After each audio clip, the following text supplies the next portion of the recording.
We need to be anti-woke. There's a fine line between being empathetic and understanding towards others and saying and doing stupid things to pretend that you're morally correct and compassionate towards others. And I think society is walking that fine line towards virtue signaling, and I think it's getting ridiculous at this point.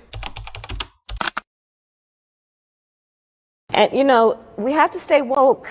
Like, everybody needs to be woke. And you can talk about if you're the wokest or woker, but just stay more woke than less woke. No.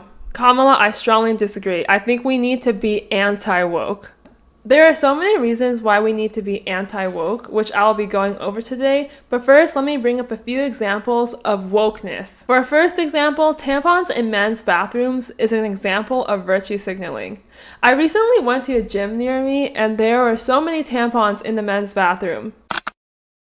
I was told that they were hardly used, for obvious reasons. Tim Walz encourages providing tampons in the men's bathroom if they need it. Now that's virtue signaling. The Williams Institute at UCLA did a study in 2022 where they estimated around 1.3 million people aged 13 and older identify as transgender, which is about 0.6% of the US population. Thereby, the amount of women changing into men is even less than 0.6% of the US population. I estimated how much of taxpayer revenue would need to go into providing tampons in men's bathrooms across the nation every year using conservative estimates.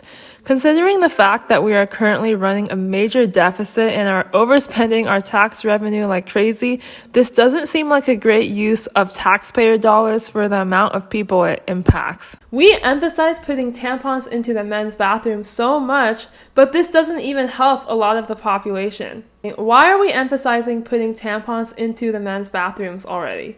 We don't even put tampons in most women's bathrooms across the US. Another example of wokeness is Kamala Harris saying that it's important to give prisoners the opportunity to change their gender.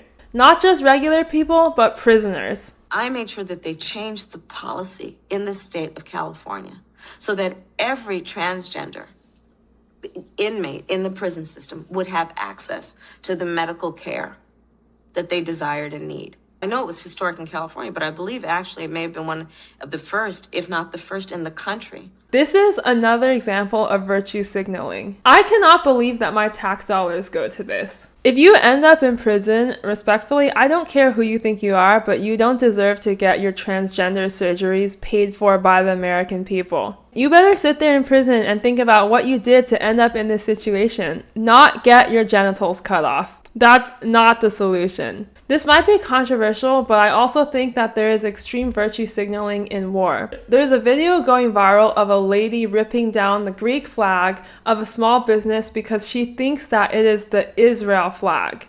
And I'm about to come back and put Free Palestine too. The Free Palestine.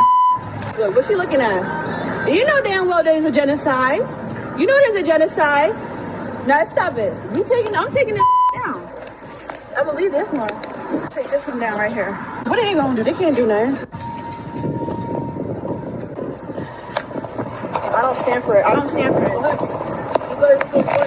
I don't stand for this. There's genocide, and I don't stand for Zionism. I'm not clear. I don't support it. There's a genocide. You know that, right? They're killing children. What's the purpose? Be proud of your heritage. Y'all understand there's a genocide, right? You understand, right? There's nothing against people who are Jewish, but this is not okay. This is Greek. Who's this? This is Greek. What? Really? Greek. Yeah. Oh, I thought it was Israel. My bad. I don't even know how she confuses these flags because the Israeli flag has the Star of David in the center.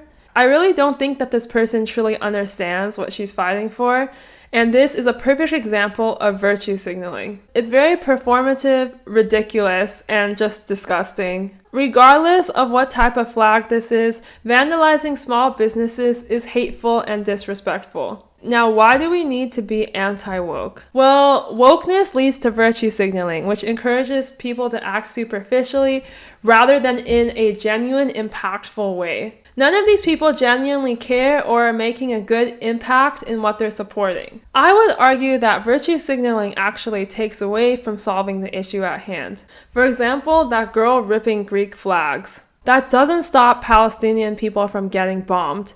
That doesn't stop our government from funding Israel to bomb Palestinians. Her actions simply cause division, sow hatred, destroy small businesses, and it kind of takes away from the issue at hand. Putting tampons in men's bathrooms doesn't really help most women afford period products and doesn't really create a huge positive impact for society. Virtue signaling encourages a focus on image where people are simply concerned with upholding their reputation. They feel like they need to adopt certain stances or behaviors to fit in, rather than do what is genuine and impactful. Further, there will be a lack of honest discourse and an increase in echo chambers. People may be less likely to question popular ideas because they fear social backlash. I have felt this in school where I was the only fiscally conservative person, but I did not want to express my opinions at all for fear of getting reprimanded by the teacher or by my classmates for being weird. And I definitely pretended to be a Democrat. Instead of fostering open debate, virtue signaling can create echo chambers where only certain perspectives are validated. This limits the diversity of ideas shared and doesn't create meaningful discussion. People may also feel morally superior or self-righteous for having the right or correct moral opinions. And if you don't agree with those opinions, there is great shaming involved, which spews further hatred and divisiveness into society. I was gonna post a finance video, but I feel like this election is more important than ever to help us combat wokeness. Let me know your thoughts down below, and I'll see you in the next video.